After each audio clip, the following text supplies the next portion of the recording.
In this section of the course, we'll get into the nitty-gritty of how to build your own physical escape room.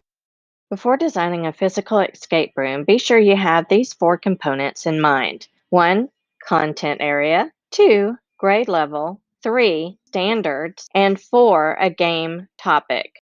The Breakout EDU company has provided a helpful template to assist in building your physical escape room game, and it's free.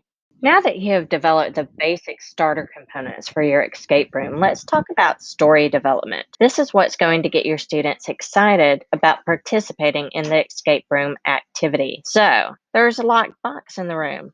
Why are people trying to open it? So think of that when building your story. Your story is going to be that script that you read to introduce the game to the group that's about to play it. This story can be a few sentences to a few short paragraphs. Many games have a story and a logical progression, but if you don't have a structured story, having a defining theme can actually help you better with that creation process of the overall game.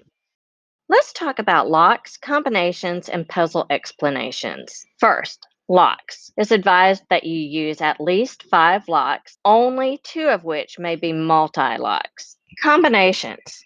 When setting up your combination, be sure to specify whether you need to use all caps, whether you are supposed to separate with dashes or spaces or neither, and puzzle explanation. Be specific and explain any skills needed for players to solve the puzzle successfully, such as a math equation.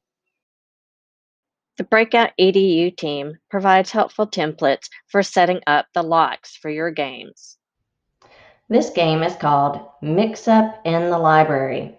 We can see the topic, genres. We can see the content areas, ELA, reading and genres. Ideal group size, this would be a whole class game, and suggested time is 45 minutes.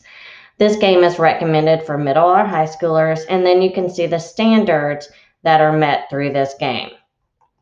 Remember, we talked about having an interesting story to start off the game to give the kids the urgency of why do they need to be able to break out. So here's the story. Next, the lock combinations. So with the lock combinations, this is simply your answers to each one of the locks. And then if you need a tutorial for how to set up your actual locks, they do provide tutorials here. Then setup instructions. This is a lot, but remember, you need to make sure this is something that anybody could pick up and walk through step by step and redo with their classes. This starts off with setting up the room, tells you what to do, where to put everything. Of course, you can decide on where in your room you'll put that. Then it says preparing the clues. It's going to give you some information on how to prepare those clues.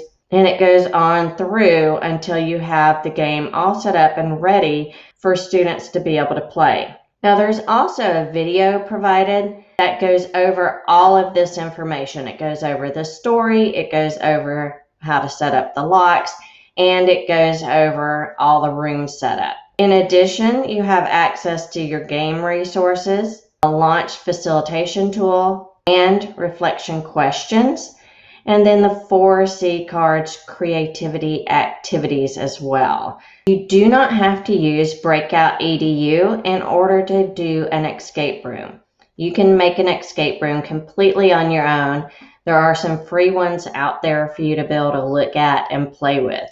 Breakout EDU also has some free games available for your use.